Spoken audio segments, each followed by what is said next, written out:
Chapter 7. Laying the Foundation of the Freedom Struggle.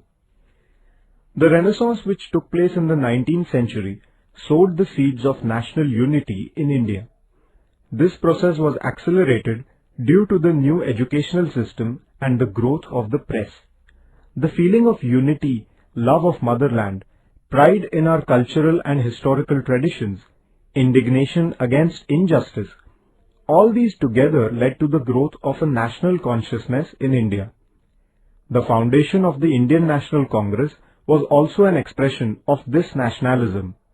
Nationalism was not just a political ideology. Rousing the people against the economic exploitation perpetrated by the British was also an expression of this nationalism.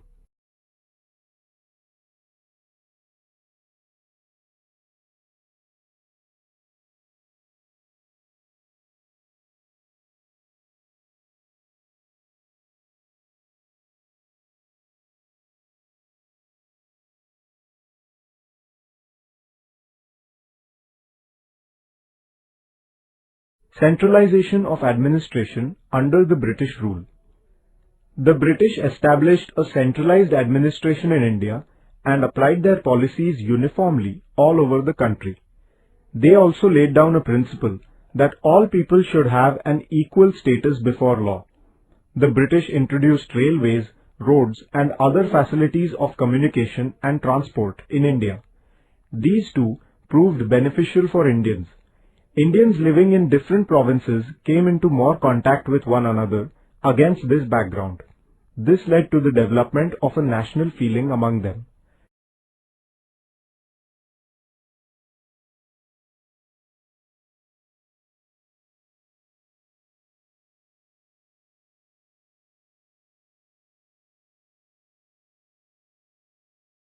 Economic exploitation of India. The imperialistic policies of the British led to the economic exploitation of India. India's wealth was being drained towards England in many ways. The middle class was forced to bear the burden of a variety of new taxes. The peasants were crushed by the burden of land revenue. Their wretched condition was made even worse due to famines. The working class was being exploited by the capitalists. As a result, there was a deep discontent in the minds of all. Some Indians wrote books to express their views against this economic exploitation. For example, Dadabhai Naoroji showed how the British policies exploited the Indians economically and drained India's wealth to England.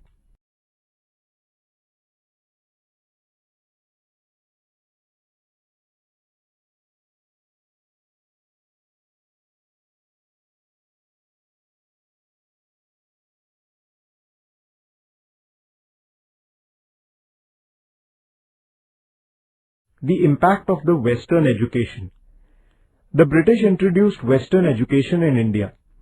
Through this education, young Indians imbibed the values of rationalism, humanism, equality, liberty, a scientific outlook, democracy and nationalism. The educated people began to feel that they should bring about the upliftment of their country on the basis of these values.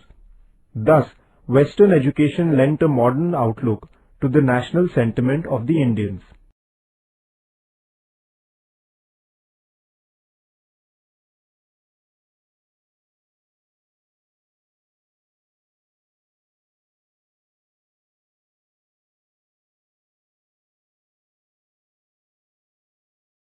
Study of Oriental learning.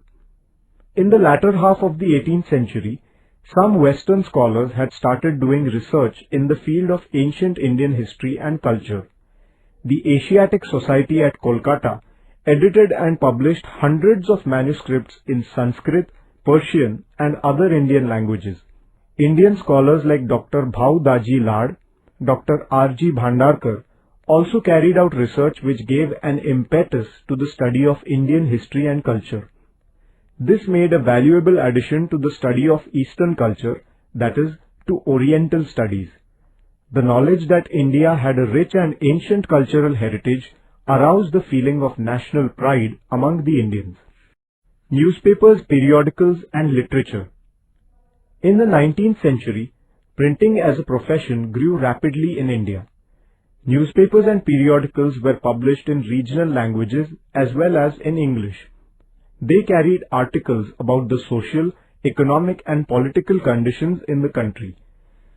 Newspapers such as Darpan, Prabhakar, Hindu Patriot, Amrit Bazar Patrika, Kesari and Maratha rendered invaluable service in bringing about political awakening. Criticism of government policies and suggestions regarding the measures for the progress of India appeared in these papers and periodicals. Bankim Chandra Chattopadhyay in Bengal, Vishnu Shastri Chiplunker in Maharashtra and others created political awareness through their writings. The middle class, which had received Western education, assimilated the philosophy of democracy. They firmly believed that the people must have a place in managing the affairs of their country. They were enraged by the attitude of racial superiority of the British administrators, the subordinate position assigned to the Indians in the administration, and such other things. They realized that organized efforts were needed to put their grievances and discontent before the government. This realization led to the foundation of provincial political associations. The background to the foundation of the Indian National Congress.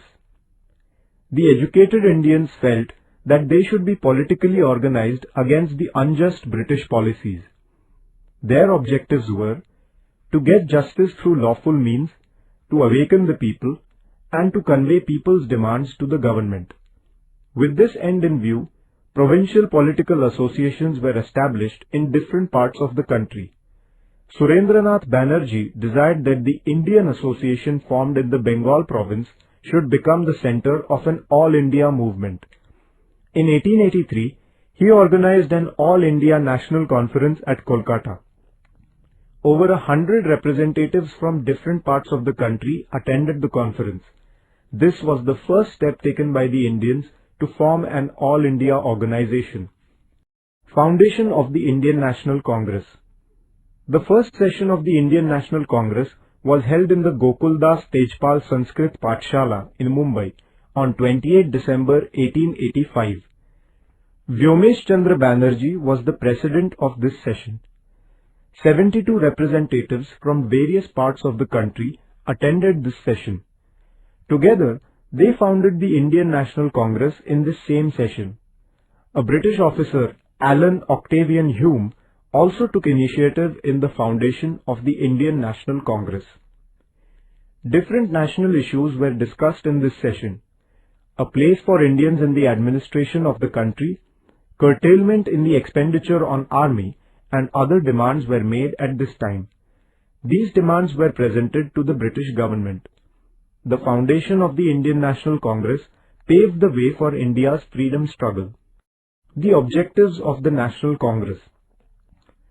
The objectives of the Indian National Congress were to bring together the Indians living in different parts of the country, to create a feeling of unity among them irrespective of the differences of religion, race and caste, to provide them an opportunity to understand one another's problems and views, and to discuss the measure necessary for the uplift of the country. The progress of the Indian National Congress. The leaders of the National Congress were inspired by modern ideas and the love of motherland.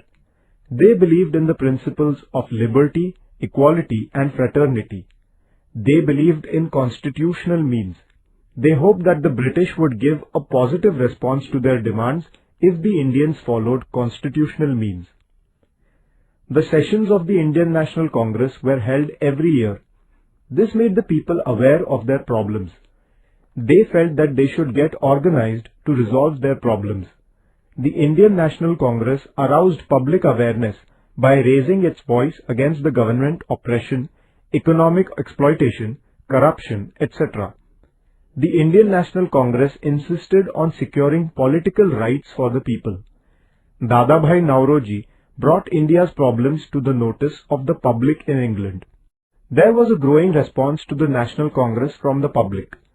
In 1890, the government issued an order to put a ban on government servants attending the sessions of the National Congress.